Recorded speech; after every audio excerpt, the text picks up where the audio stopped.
ஜீ தமிழ்ல சூப்பரா போயிட்டு இருந்த ஒரு சீரியல் முடிய போதாங்க. இன்னைக்கு கிளைமேக்ஸ் ஷூட் கூட எடுத்துட்டாங்களாம். என்ன சீரியல் அப்படிங்கறத பார்க்கலாம். ஸோ நிச்சயமா எல்லாருக்கும் ஹார்ட் பிரேக்கிங்கா தான் இருக்க போகுது.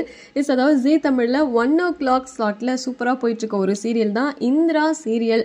இந்த சீரியலுக்கு நிஜமாவே ஃபேன்ஸ்லாம் நிறைய பேர் இருக்காங்க. ஆக்சுவலி இந்த சீரியலோட கிளைமேக்ஸ் ஷூட் தான் இன்னைக்கு எடுத்திருக்காங்க. கிட்டத்தட்ட இந்த சீரியல் பார்த்தீங்கன்னா 500 எபிசோட்ஸ் தாண்டி ரொம்பவே சக்ஸஸ்ஃபுல்லா போயிட்டு இருந்தது. இப்படி இருக்க நேரத்தில் தான் ஜீ தமிழ் இந்த மாதிரி ஒரு முடிவெடுத்து இந்த சீரியலோட முடிக்கலான்னு பிளான் பண்ணியிருக்காங்க. ஆல்ரெடி இப்போ தான் மீனாட்சி பொண்ணுங்க முடிச்சாங்க. அந்த கஷ்டத்துலேருந்தே வெளியே வர முடியல. இப்போ இந்திரா சீரியலையும் முடிக்க போகிறாங்களாம். ஸோ நெக்ஸ்ட் வீக் இல்லைன்னா இந்த வீக், இந்த 2 இதுக்குள்ளே எப்படி கண்டிப்பாக முடிச்சிருவாங்களாம். ஏன்னா இன்றைக்கி பார்த்தீங்கன்னா அவங்களுக்கு ஷூட்லாம் எடுத்துட்டாங்க. அதே மாதிரி இதில் ஹீரோவா அக்ஷய் கமலுமே சூப்பராக பண்ணியிருப்பாரு. அவங்களுக்கு பேர் பண்ணி ஃபௌசலும் ரொம்ப நல்லா பண்ணியிருப்பாங்க. இவங்களோட பேருமே ரொம்ப சூப்பராக இருக்கும், ஃப்ரெஷ்ஷாகவும் இருக்கும். இப்போ அக்ஷய் கமல் பார்த்தோன்னா குவிட் பண்ண போகிறாரு அப்படின்ற மாதிரி டாக்ஸ் கூட ரீசெண்டாக போயிட்டு இருந்தது.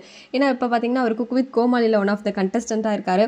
ஸோ அங்கேயும் நல்லா பண்ணிட்டு இருக்காரு. ஒருவேளை இவர் குவிட் பண்ணிட்டாங்கன்னா வேறு யாராச்சும் ரீப்ளேஸ் பண்ணுவாங்கன்னு பார்த்துட்டு இருந்த நேரத்தில் தான் இப்போ இந்த சீரியலே நாங்கள் சாப்டரே க்ளோஸ் பண்ணுறோம் அப்படின்ற மாதிரி சொல்லி இப்போ கிளைமேக்ஸ் ஷூட்டே இன்னைக்கு எடுத்துட்டாங்களாம். அண்ட் இந்த சீரியலே இன்னொரு பேர், அதாவது கதிர் அண்ட் காவ்யாவுக்குமே ஒரு நல்ல ஒரு ஃபேன் பேஸ் இருந்தது. ஸோ இப்போ இந்த சீரியலை முடிக்க போகிறாங்களாம். யாரெல்லாம் நம்ம இந்திரா சீரியலை மிஸ் பண்ண போறீங்க அப்படிங்கிறத கமெண்ட்லேயும் கூட ஷேர் பண்ணுங்கள். இந்த சீரியலுக்கு பதிலாக வேறு சீரியலை முடிச்சிருக்கலாம் அப்படின்னா எது நீங்கள் நினைக்கிறீங்க அப்படிங்கிறதும் என்கிட்ட சொல்லுங்கள்.